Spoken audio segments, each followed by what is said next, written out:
Oh, what a what a day! What a day yesterday was. You need some food? All right, let's give you some food. Come on, there you go, buddy. You sure do eat a lot. What value do you add? Anything? Well, I guess you keep the kids happy. All right, fine. You can stay. Okay, ladies and gentlemen, welcome back to Lone Oak Farm. Most importantly, welcome back to episode number 12. Yes, I was right. When I called the previous episode 11, I was right. It will be 11. And yeah, so we're in another game day of activities here. We're going to bump our time up to 5x there. And well, you know what I wish, and of course we do have hay because I've tested it because I wasn't going to blindly come off out here and start recording an episode if we still had grass. But you know, it doesn't say that it's hay, and I guess I don't know. Maybe it's not supposed to. Maybe you're supposed to just look at the color. But I can tell you that the color changes. At least my experience. The color seems to change, and it's still actually technically grass because I came out here in the previous game day, and this is game day number 5. We're in mid-spring out of 9 game day season, and I came out here in the previous game day, the game day that we sprayed fertilizer, that we picked up grass and put it in the silage bunker, and that kind of stuff. And that episode that I was confused about which darn episode that was. This is episode 12. It's not going to change. It's always going to be episode number 12. Anywho,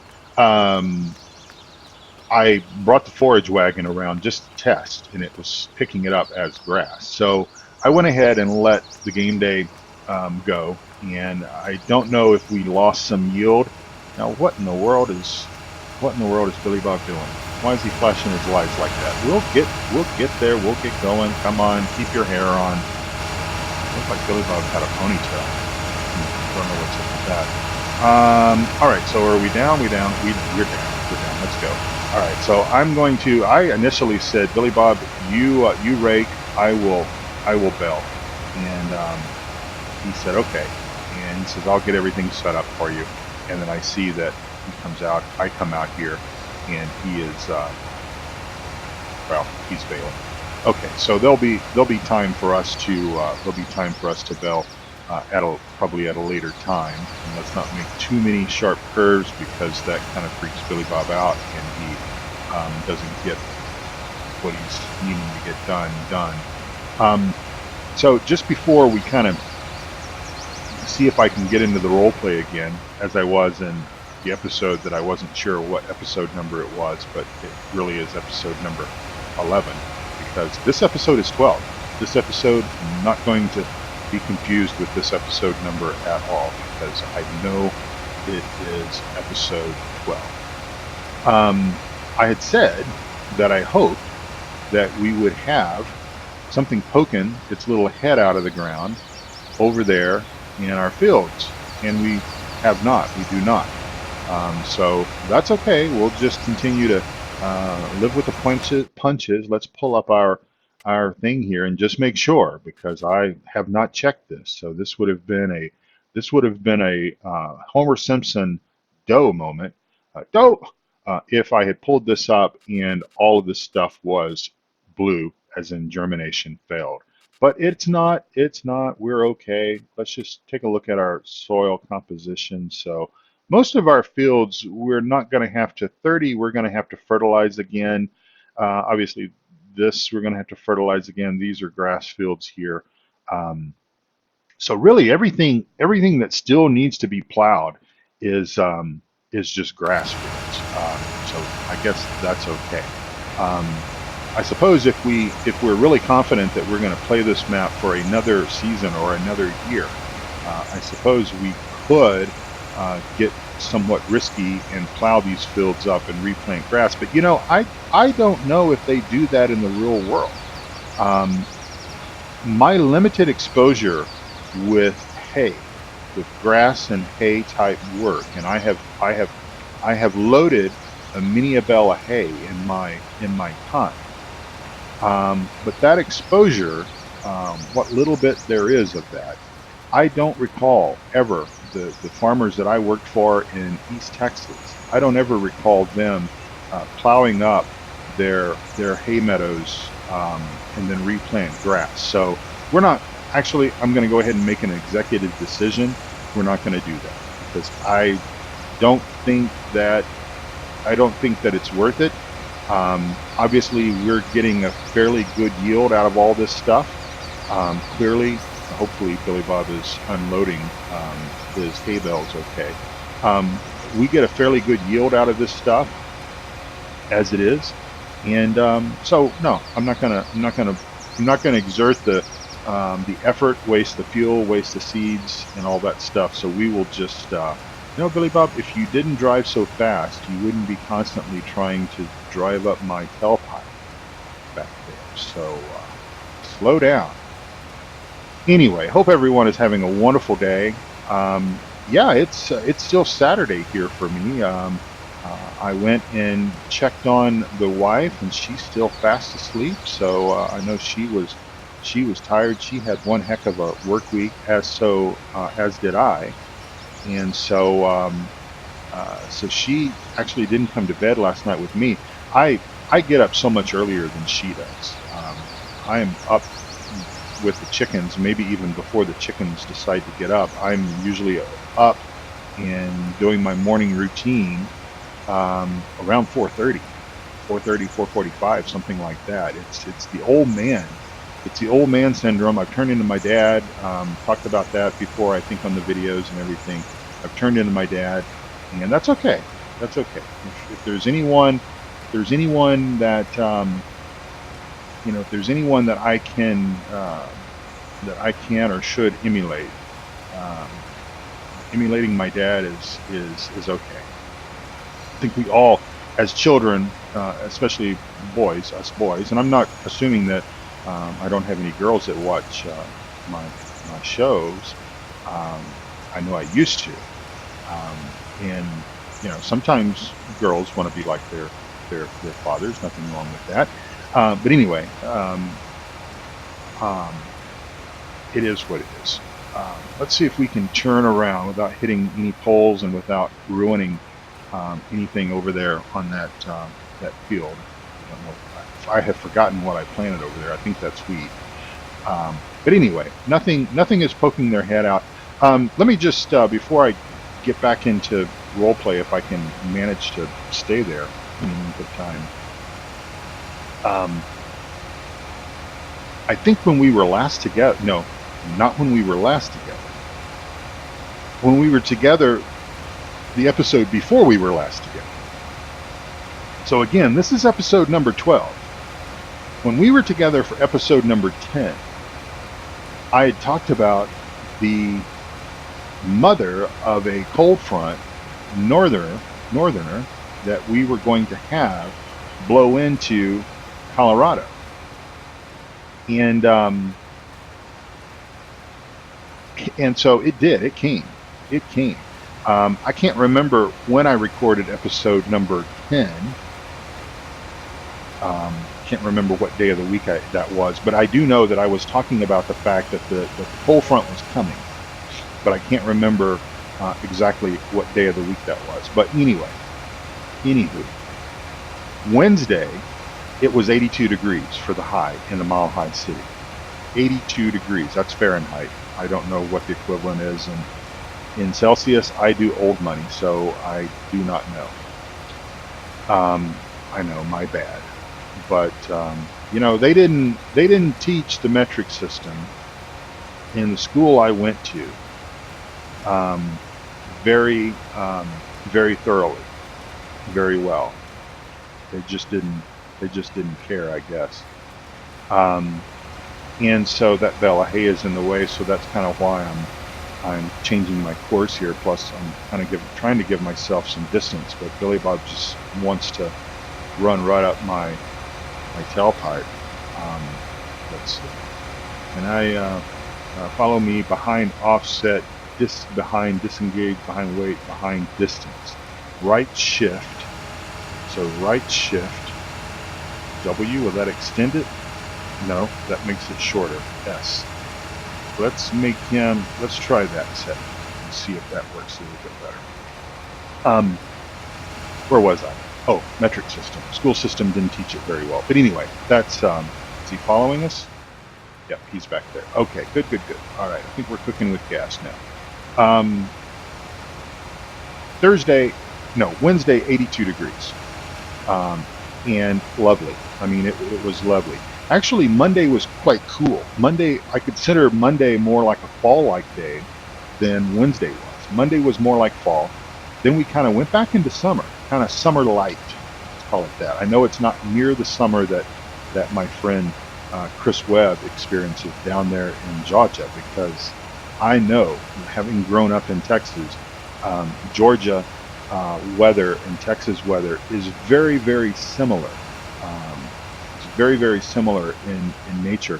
I will yield to the fact that probably it is a lot hotter for my friend Chris Webb in Georgia than it was for me growing up in deep East Texas, because and probably the humidity is perhaps a little higher. I don't know. It could be pretty darn close. And I'm sure, in my opinion, once you get north of 100 degrees and you get that humidity cranked up, it really doesn't matter if it's 101, if it's 105, it's all miserable. But I digress. Wednesday was 82 degrees. When I left the office Wednesday afternoon, it was starting to cool off a little bit. And living in Colorado, living in Denver, I have a telltale sign just how bad a cold front might be. We've got these feedlots up in northern Colorado, up in the Greeley, Colorado area, up where Colorado State University is. And these feedlots have hundreds, if not more, maybe thousands of cows. And when that cold air starts whipping down out of Montana, well, first out of Canada, out of Montana, and I need to get a screenshot, and I'll try to remember what I was talking about, because sometimes I forget.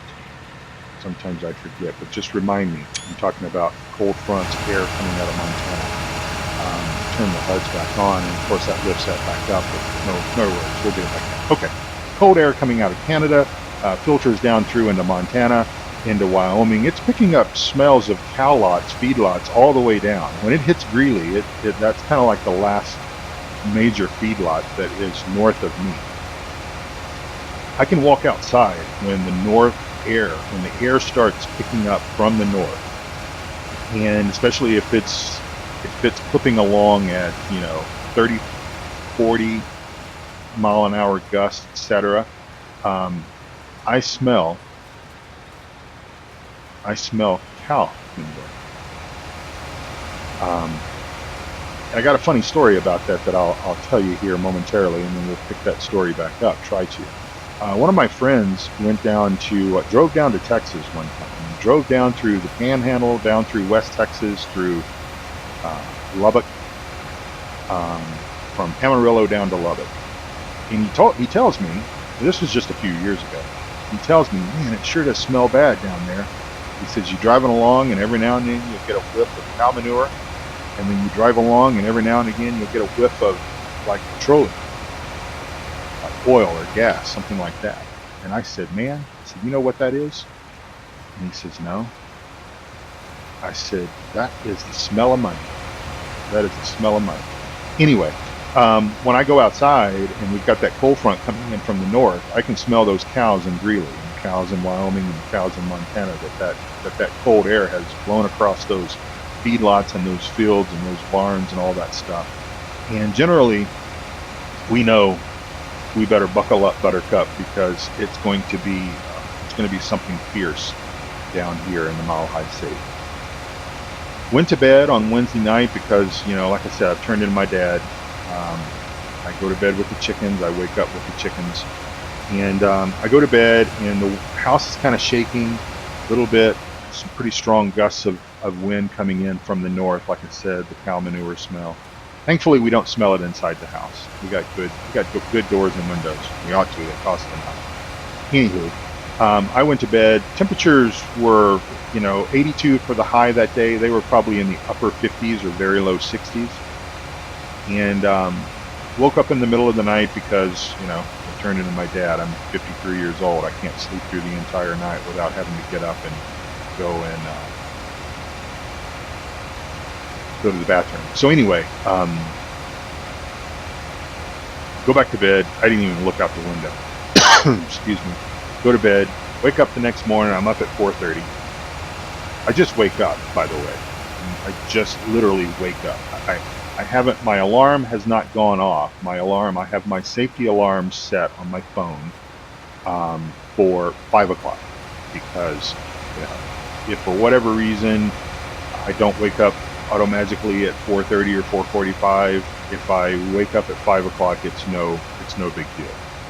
But I'd say 9.99 times I wake up between 4:30 and 4:45 without any prompt from an alarm.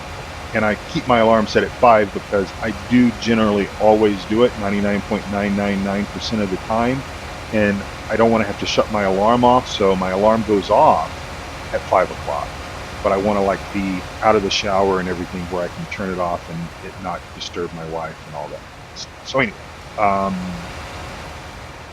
what was I saying? So wake up on Thursday morning after the 82-degree day on Wednesday, and it's cold.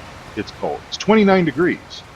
Our forecasted low for Friday. Forecasted high was 32, so obviously it hit 32 sometime after midnight. And that was the warmest that we were going to see for the official day on Thursday was 32 degrees because it didn't do anything but fall from there. 29 degrees when I woke up at 4:30. Takes me about 30 minutes or so to get ready to have my coffee, and I'm usually out the door between 5:15 and 5:30. So I kind of, it takes me only about 5 minutes to drive to work. So I don't. It's not like I've got to hit a specific window. As long as I'm not driving to one of our other offices, either in Colorado Springs or Broomfield, I can walk out the door anywhere between 5:15 and 5:25 and still be at the office at 5:30. So I was watching the weather report and everything, and finally left. And between the time that I left my house and between the time that I arrived at the office, which I said is about 5 minutes, there was no snow on the ground just yet, and my temperature readout in my Ford Escape, which is not the most reliable and accurate thing on the planet, said that the temperature had dropped by about 3 degrees, and that's really no lie, because that the wind was still whipping out from the north. And I got to the office about 7 o'clock. The snow started flying, and we got about 3 to 4 inches of snow on Thursday. And the thing about it is snow in Colorado, snow in Denver in early October is not uncommon. I've had snow on my birthday many times. I think I've said that before. What is uncommon, though, is the cold, cold, cold temperature. We normally do not get into the teens for any sort of overnight low until November, December. And the issue that we sort of ran into was the fact that because it did get so cold, our trees and everything are behind. They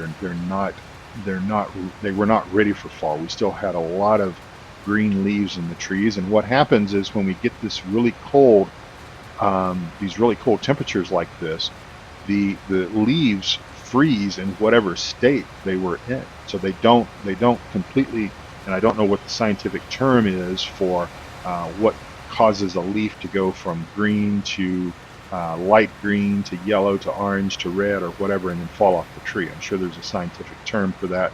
I don't know what that is, and I'm not going to look it up. But whatever that is, the cold, when we get down that cold, and I'm not talking about frost, I'm talking about frigid. I'm talking about, when it's 19 degrees, that's not frost. That's just darn cold. And then, of course, we had the snow and everything. you got about 3 to 4 inches. The leaves on the trees, I think, are just messed up. They're going to die. They're going to die in whatever state they were in, and sometimes they fall off the tree easily, and sometimes they don't. I don't think if you were to come to Colorado in the next couple of weeks, you would probably wonder, why are the trees so green and why do the leaves look dead and they're green? That's because, again, they froze in that state, wherever they were, and they'll fall off. But I think I told my wife the other day, I said, it's going to be kind of confusing for people that come out here to maybe go skiing at Thanksgiving or whatever. And in the past, if they've done this before, they've come out here and they've not seen any leaves in the trees. But they're going to come out here, they're going to land at the airport, they're going to drive towards the mountains, and they're going to start seeing some dead green leaves in the trees, and it's just because of that issue with them freezing that way. But anyway. As we wrap up picking up the bells on this field, let's just, for grins and giggles, see if I can find where it says how many bells we've picked up. Where is that? Is it there? No, Jerry. Is it here? Does this tell us? No, that tells us our money. Where is it that tells us how many bells what we've done? Do we still have that feature in this version? That's vehicle overview. I don't know. I thought it was like a screen similar to this. It's no big deal. It's no big deal. I'm just kind of curious as to maybe it's this screen here. Created bells, 52 bells. 52 bells. So not man, we've burned through the fertilizer, haven't we? Not not a lot, but not anything to sneeze at. That's just one field. So we've still got 2 more fields, I think, that are basically set up with hay that we need to pick up, and of course we need to get these bells picked up and everything. So we'll need to line this thing up to get it down to the other field, and then we'll pick up these bells. Now, most likely, I'm not going to lie to you. I ain't going to come out here and pick these things up with a bell spike. I ain't that crazy. We'll get out here with an automated thingamajig, either that flatbed over there, or I might even buy one of those. I'll tell you what I'm probably going to do. I'll tell you what I'm really going to do. What am I going to do? What am I really going to do? Baling technology. I'm going to buy, most likely, this guy right here, and I'll tell you why. Because this guy will pick up 16 bells. It will stack them. Obviously, it unloads them 16 high, but that's 2 stacks of 8. And I can, with my bell handling forks, do a fairly decent job of, we're just going to leave those guys running right there for right now. I can, with a fairly decent job. I'm not going to win any sort of bell stacking competitions, but I can pick up 4 of those at a time. And I can get them into that barn right here, the barn I'm walking towards. That's where we're going to stick our hay and our straw bells, in here. Yeah, we've got some stuff in here that I've been trying to get the boys to move. But that's where we're going to put our hay and our straw in here. And I can move 4 of those at a time and get a fairly decent looking stack of stuff in here, and something that we can fairly easily retrieve when we need to fill up our mixing wagon or dump some hay into the shed or whatever. But anyway, that's what I'm going to do. I don't really know why I bought that. Why I bought this bell trailer right over here. I may sell that. I may see if we can get a pretty good deal and trade that in. I don't know. Or maybe I'll keep it, because maybe I'll go get some seeds or something like that at some point in time. But anyway, who knows? I don't know. But that's what I'm probably going to do. And I'm probably going to do that, most of that off camera. Now, our soil temperature is 45 degrees. It came up 2 degrees from the episode that I couldn't figure out what the episode number was. which, by the way, was episode number 11, because this episode is 12. I'm not going to change my mind about that. So I don't, other than fertilizing, which we did in that episode that I was confused about, I don't know if we'll do anything else video-wise in this episode. Let's go check on our let's go check on our stuff down here, our silage, because I don't want to run the risk. We still have 5 degrees to go before Alt S, before we can put soybeans or corn in the ground. So we're okay. I mean, we're not going to run out of time. We got plenty of time for corn, and obviously corn's going to go first, because soybeans, we've got a lot longer time to go there, and of course cotton ain't going to come until 61 degrees. But I don't know if we'll get to that. Who knows? What do we got here? Yeah, 24%. So we're probably what, 4 game days away before we can open this bunker up. So that's okay too, because we're not in trouble there. And so what was I going to say? I just had a complete derail of my mind. 26 minutes into this video. I'm not going to figure out what I was going to say in that span of time. So here goes. Thank you so much for watching, ladies and gentlemen. I do appreciate it. We'll go over here and pick up these eggs here. I appreciate it. And we'll get back together in the next episode, which will be episode number 13, because this episode is 12, and I'm not changing my mind about that. We'll get back together in episode 13 for something.